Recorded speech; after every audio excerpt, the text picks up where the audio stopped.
അതിന് ബന്ധപ്പെട്ട ഉദ്യോഗസ്ഥന്മാരോടൊക്കെ വരാൻ പറഞ്ഞിട്ടുണ്ട്. അതൊക്കെ നിങ്ങളിങ്ങനെ ഓരോ മഴ പെയ്യും ചെറിയ ഇതൊക്കെ ഉണ്ടാവില്ല, നിങ്ങൾക്ക് അറിയില്ല. അതൊക്കെ നിങ്ങളെല്ലാം കൂടി നമ്മളെ മേലെ കയറില്ലേ. നല്ലത് കാണുങ്ങൾ വെറും നെഗറ്റീവായിട്ട് മാത്രം പോലെ പത്രക്കാർ. തെരച്ചിലുകൾ വളരെ സജീവമായിട്ട് പുരോഗമിക്കുന്നുണ്ട്. നിങ്ങൾക്ക് ഞാൻ കണ്ടാൽ അറിയാലോ. എല്ലാ അർത്ഥത്തിലും എല്ലാ മിഷനറികളും തെരച്ചിലിന് വേണ്ടി നമ്മുടെ മണ്ണിനടിയിൽ കുടുങ്ങി കിടക്കുന്ന ആളുകളെ രക്ഷപ്പെടുന്നതിനുള്ള രക്ഷാപ്രവർത്തനമാണ് നടന്നുകൊണ്ടിരിക്കുന്നത്. മൺകൂനയല്ല ഇടിഞ്ഞത്, പകരം അവിടെയുള്ള സംരക്ഷണ ഭിത്തിയാണ് ഇടിഞ്ഞത് എന്നുള്ളൊരു വാർത്തയൊക്കെ ഇപ്പോൾ പുറത്തു വരുന്നുണ്ട്. വാർത്തകൾ വരുന്നുണ്ട്. എല്ലാം വിശദമായി പരിശോധിച്ചിട്ട് നമുക്ക് പറയാം. അതിനൊരു നമ്മൾ വിദഗ്ധ സമിതിയെ വെക്കുന്നുണ്ട്. ബഹുമാനപ്പെട്ട മുഖ്യമന്ത്രി ഇന്നലെ സൂചിപ്പിച്ചതുപോലെ 2 തരത്തിൽ അന്വേഷണം നടക്കും. ഈ ജിയോളജിക്കൽ സർവേ ഓഫ് ഇന്ത്യ നേരത്തെ ഇതുമായി ബന്ധപ്പെട്ട ഒരു റിപ്പോർട്ട് നൽകിയിരുന്നു. അത് ഞാൻ ഇപ്പോഴാണ് കണ്ടത്. അത് അല്ല, അത് റിപ്പോർട്ട് വന്നിട്ടല്ലേ ഉള്ളൂ. ഞാൻ നോക്കട്ടെ. അതീവ പരിസ്ഥിതി ലോല മേഖലയാണ്. സ്വാഭാവികമായിട്ടും ഈ പരിസ്ഥിതി അനുമതി കേന്ദ്രത്തിന്റെ കെട്ടിടങ്ങളിലൊക്കെ പല കാര്യങ്ങളും ഉണ്ട്. ഇത്രയും റെഡ് സോൺ ആയിട്ടുള്ള സ്ഥലത്ത് ഈ അനുമതിയൊക്കെ ശരിക്കും നിർമ്മാണമൊക്കെ നടത്തുന്നത് സുരക്ഷിതമാണോ? അതൊന്നും പരിശോധിക്കപ്പെട്ടില്ലേ മുമ്പ്? അത് കേന്ദ്ര പരിസ്ഥിതി മന്ത്രാലയമാണ് ഇതിന് ക്ലീൻ ചിട്ട് കൊടുത്തത് നിർമ്മാണ പ്രവർത്തനം തുടങ്ങുന്നതിന് വേണ്ടിയിട്ട്. അങ്ങനെയാണ് ഇതിൻ്റെ നിർമ്മാണ പ്രവർത്തനം തുടങ്ങിയത്. ആ നിർമ്മാണ പ്രവർത്തനം തുടങ്ങിയപ്പോഴാണ് ഇപ്പോഴാണ് ഇങ്ങനെയുള്ള പ്രയാസങ്ങളും കാര്യങ്ങളൊക്കെ ഉണ്ടായത്. ഇനി അതിലെന്തൊക്കെ അശാസ്ത്രീയത ഉണ്ടായിട്ടുണ്ടോ, എവിടെയെങ്കിലും പിഴവുകൾ ഉണ്ടായിട്ടുണ്ടോ എന്നൊക്കെ വിശദമായി പരിശോധിക്കും.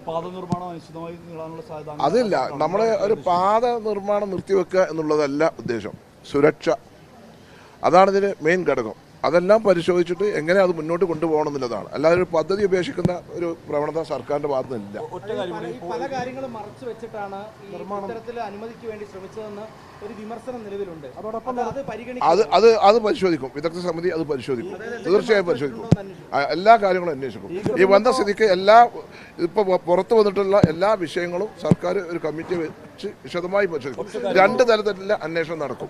ഈ ഘട്ടത്തിലാണ് ഈ പൂഴിത്തോട് ബദൽപാത അടക്കമുള്ള നിർദ്ദേശങ്ങളുണ്ടായിരുന്നല്ലോ.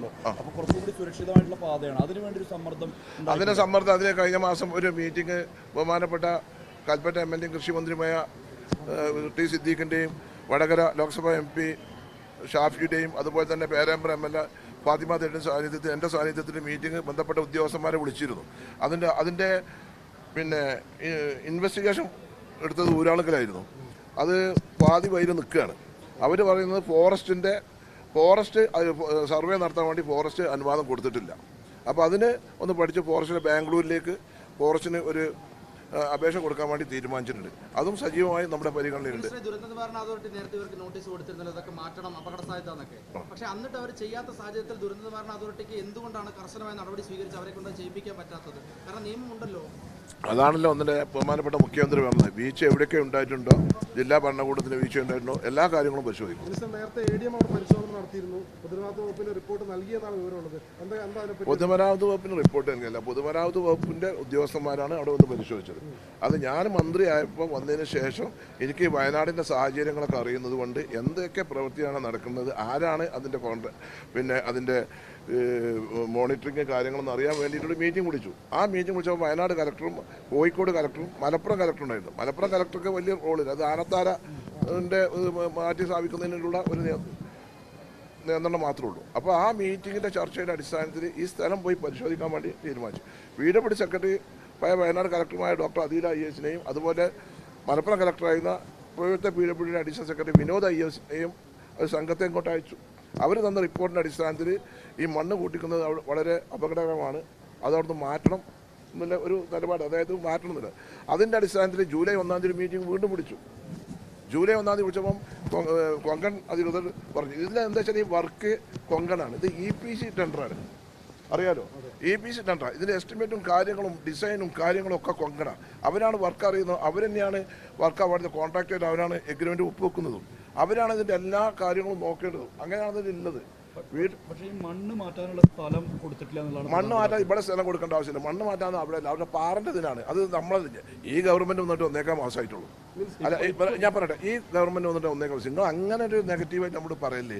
നമ്മൾ വന്നിട്ടൊന്ന് പരിശോധിച്ച് ഞാൻ ചോദിക്കട്ടെ, ജൂലൈ 1-ാം തീയതി ജൂൺ 25-ാം തീയതി ഇവിടെ വന്ന് ജൂലൈ 1-ാം തീയതി മീറ്റിംഗ് കൂടി അവിടെ വർഷകാലത്ത് മഴക്കാലത്ത് പ്രവൃത്തി നടക്കരുതെന്നും തൊഴിലാളികൾ വെച്ച് പണി എടുപ്പിക്കരുതെന്നുള്ള കർശന നിർദ്ദേശം കൊടുത്തതിൻ്റെ അടിസ്ഥാനത്തിലാണ് അവിടെ പണി നിർത്തിവെച്ചത്. നിങ്ങൾ അത് കാണാതെ പോകരുത്.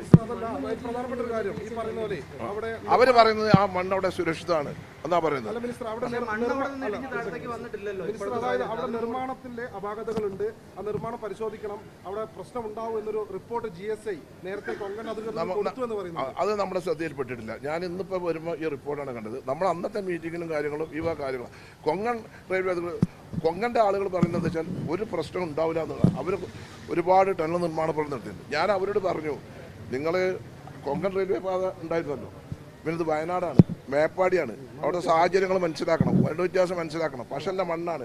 ഈ കാര്യങ്ങളൊക്കെ ഞാൻ ആ മീറ്റിങ്ങിൽ പറഞ്ഞിട്ടുണ്ട്. എൻ്റെ ജൂലൈ 1-ാം തീയതി മിനിസ്റ്റർ ഞാൻ എന്ത് പറഞ്ഞെന്നുണ്ടെന്ന് കൂടി നിങ്ങൾക്ക് അത് മനസ്സിലാവും. ഇപ്പോൾ മാറ്റുന്ന മണ്ണ് വെക്കുന്നത് ഇപ്പോൾ റോഡിൻ്റെ അരികിലാണ്, ഇപ്പോൾ നിർമ്മാണം നടക്കുന്ന റോഡിൻ്റെ അരികിലാണ്. അതൊരു പ്രതിസന്ധി. അവർ ചളി വന്ന് മൂടാനുള്ള സാധ്യത അത് പരിശോധിക്കും. ഞാൻ അതിന് ബന്ധപ്പെട്ട ഉദ്യോഗസ്ഥന്മാരോടൊക്കെ വരാൻ പറഞ്ഞിട്ടുണ്ട്. മുസ്ലിം ലീഗ് നിർമ്മിച്ച വീടിൻ്റെ സംരക്ഷണത്തിൽ തകർന്നു എന്നുള്ള ഒരു ആക്ഷേപം വരുന്നുണ്ട്. അതൊക്കെ നിങ്ങളിങ്ങനെ ഓരോ മഴ പെയ്യും ചെറിയ ഇതൊക്കെ ഉണ്ടാവില്ല, നിങ്ങൾക്ക് അറിയില്ല. അതൊക്കെ നിങ്ങളെല്ലാം കൂടി നമ്മളെ മേലെ കയറില്ലേ.